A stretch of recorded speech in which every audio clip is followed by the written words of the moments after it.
All right, what is up? I am excited to be recording this for you and to be here with you because this is an extremely important topic. This is how to maximize your fat burning using a concept called Fat Max.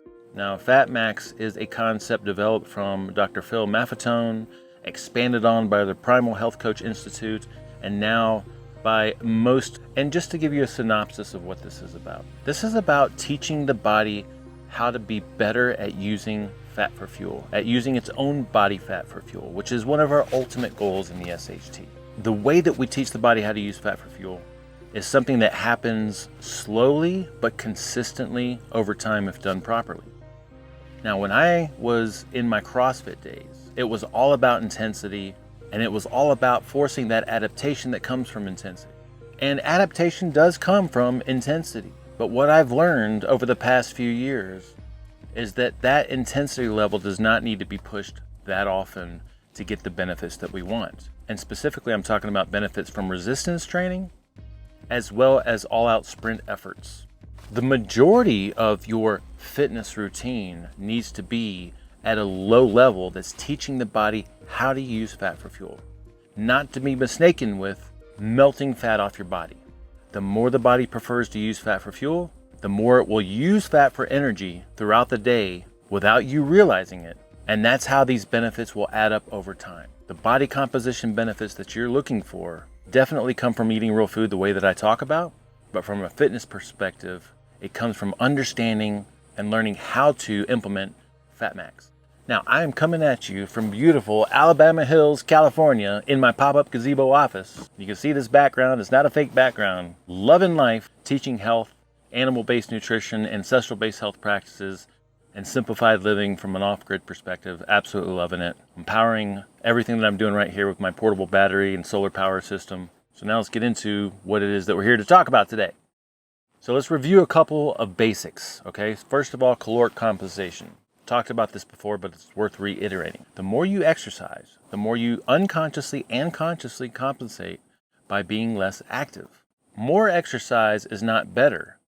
Exercising more does not burn more calories, because what little extra energy you do burn during your exercise or fitness, you're going to unconsciously and consciously compensate by being less active, and we know this and experience this because we tend to be a little bit more tired.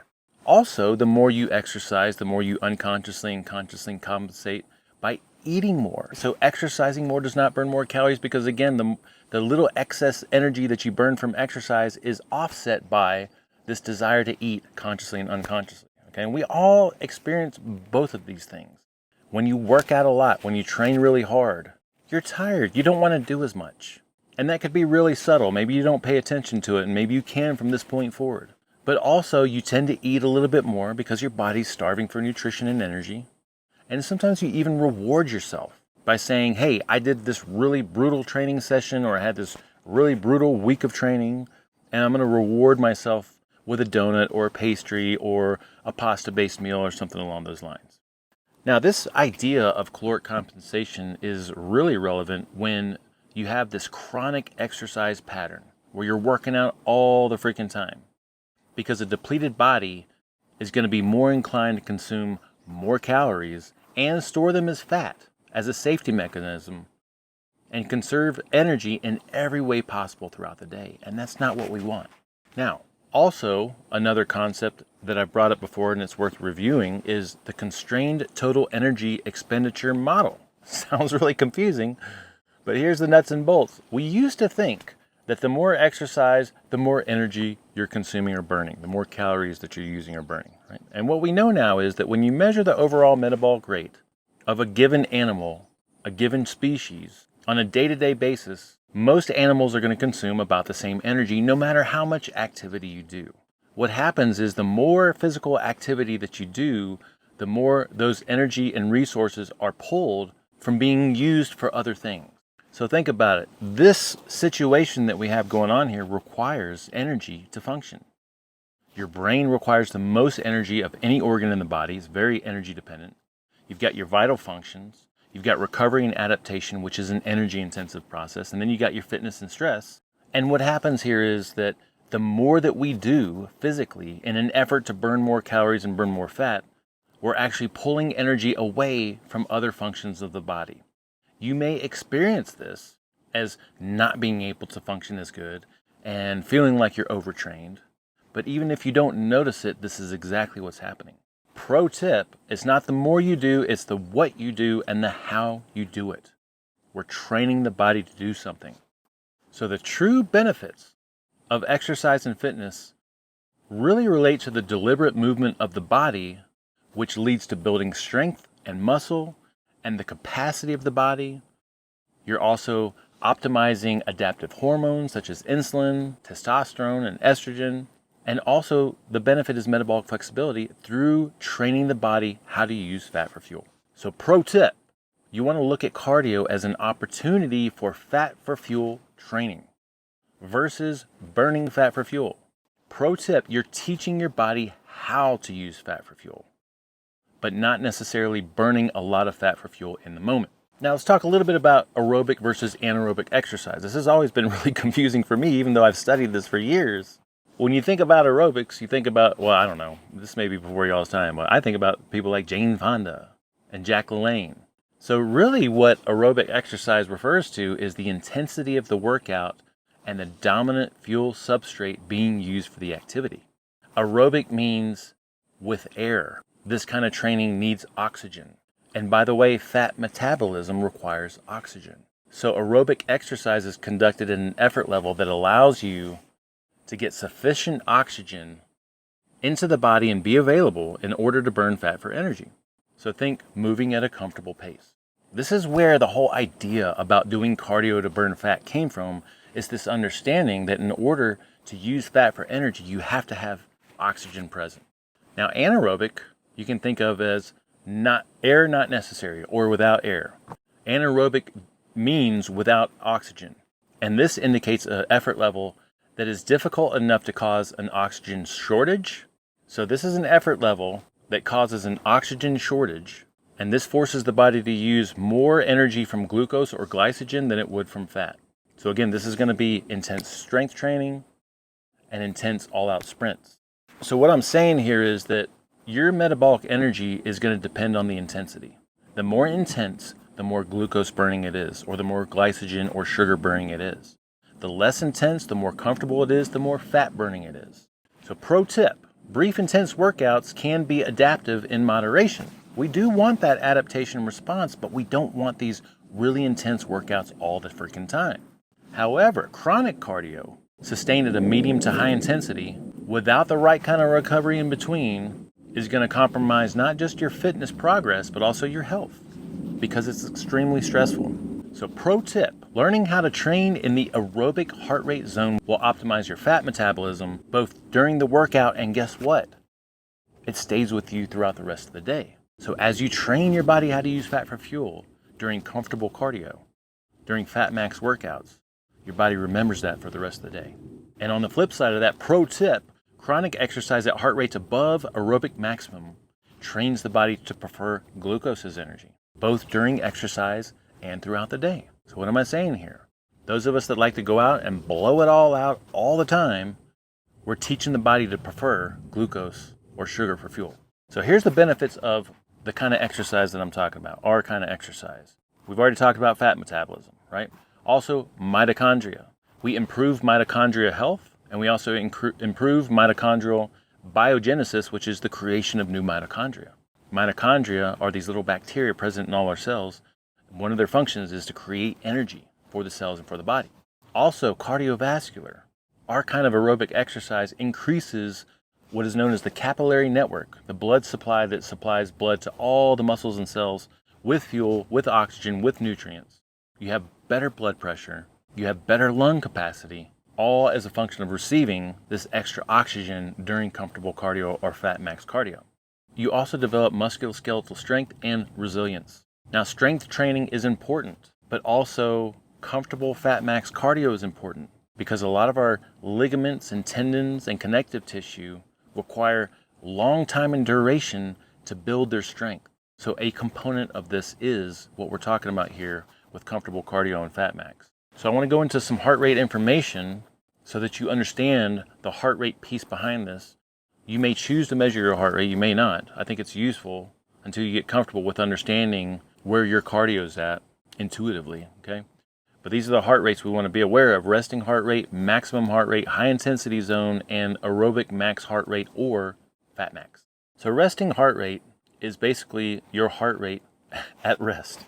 The fitter you get, the lower your resting heart rate should be. This is relative and bio-individual to each person. And basically that means that you're pumping more volume of blood per beat.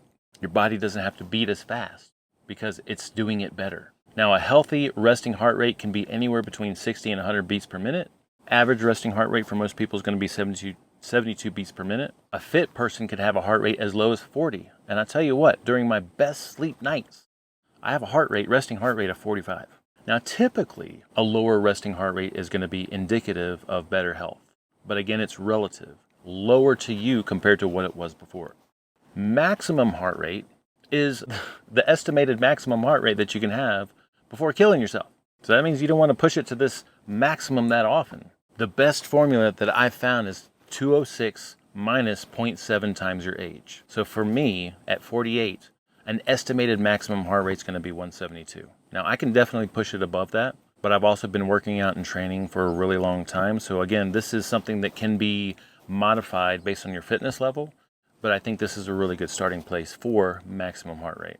And then high intensity zone. 90% of maximum heart rate or more is the zone that we're looking for those brief, intense workouts. All right, so when I do my resistance training, I'm definitely hitting this on my last couple of sets because they're so intense, but it's for a very short period of time, and then I rest. Same thing with my sprints. When I sprint, whether it's a running sprint or it's a series of movement sprint, I definitely get in this high heart rate zone, but it's for a very short period of time and then I rest. So for super explosive bursts under 8 seconds, your body's going to be using ATP. For efforts between 8 and 30 seconds, your body's going to start using more lactate.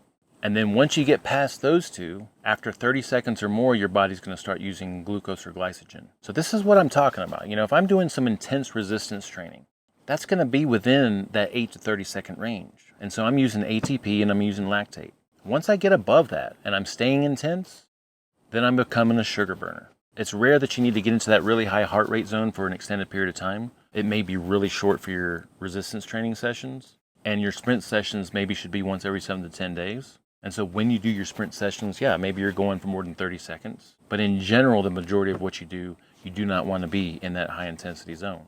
Now, the aerobic maximum heart rate or fat max, right? Again, aerobic means with oxygen. Aerobic also means using fat for fuel. Aerobic maximum heart rate or fat max, estimated 180 minus your age. So that is the maximum optimal fat max heart rate zone. And anything below that is also going to be teaching the body how to use fat for fuel. So look at your fat max as the maximum that you'd want to get to during a cardio session. And if you go above that fat max, then you're going to start preferring to use glucose or glycogen for fuel, which is basically teaching your body how to use sugar for fuel. It's always better to err on the side of being conservative, because again, anything up to that fat max heart rate or below is teaching the body how to use fat for fuel. So I put together this nifty little chart graph. So we've got our resting heart rate, and then as we increase our activity level, increase our heart rate, we come up to our fat max, which is 180 minus age estimated. And then once we get beyond that fat max, we start to prefer more glycogen, more glucose, more sugar for energy. And so we want to stay at that fat max or below during our cardio sessions. Now, how do we get there? Think constant activity at or below your fat max heart rate zone. And this correlates perfectly with my fitness foundations. The base of the fitness foundations is constant activity, changing positions all day, every day. So that means you want to take breaks throughout the day because that pulls you away from the stresses of work and life, makes you better for everything that you care about when you return. It gives you opportunities to get outside and double stack your habits. You can get some sun, some fresh air. This improves your mood and your health. It helps you break up your stagnant positions of sitting and standing all the time. Normalizes your blood sugar levels because you're pulling excess glucose from your system. And you're below your fat max heart rate zone, or you should be, so you're teaching your body how to use fat for fuel. Now, the best times to do this are a wake-up walk, first thing in the morning, because you're already fasted. So you're already learning how to use fat for fuel. And so a little movement enhances that. taking brief work breaks, standing up, doing some stretching, going for a walk, doing some movements, an evening recharge, meaning an evening walk, really beneficial after meals because, again, you're pulling excess glucose from your bloodstream from the food that you just ate. And then on the weekends, get creative, go for hikes, have fun, get out in the water, get out in the sun. So if we have that base of constant activity and changing positions, then we want to train every body part 1 to 2 times per week with resistance training, functional movements, things that strengthen the body and improve our general preparedness. And then, of course, you want to do sprints once every 7 to 10 days, but I'd say those aren't as important as these two components. Staying active all the time, so you're teaching the body how to use fat for fuel, and then resistance training so you can build muscle and bone and functional capacity. And then you got to remember to have fun and play. All right, that's why you work out in the first place. So you can go on those hikes with your kids and your grandkids, so you can race to the top of the stairs, whatever it is that your family likes to do. Now, to be sure that you're in these heart rate zones, you can use a heart rate monitor. I'd say it's not necessary. We all know what it feels like to be in something that's all out and breathing really hard. To make sure that you're in that fat max or below fat max, fat burning zone, I would say make sure it's comfortable and that you can maintain a conversation. To be time efficient and to enhance your fat max ability, you can string together different movements like during your resistance training. So my favorite thing to do right now is on my training days, I have the different movements that I'm doing my resistance strength-based skills with, and I'm doing them one after another with short breaks in between, making sure that I'm not breathing too hard, right? So I'll do a set of deadlifts, I'll take my time, I'll walk over, I'll do a set of push-ups or a set of bench, take my time, walk over, do a set of tricep extensions. But I'm basically moving the whole time with these little short bursts of intensity as I'm doing my resistance training. That intensity is never staying elevated very long. And I think that's about it. I know this is super useful. And a big takeaway for a lot of you is stop training yourself to death all the time. Focus on what's most important so you can live life, stay active all the time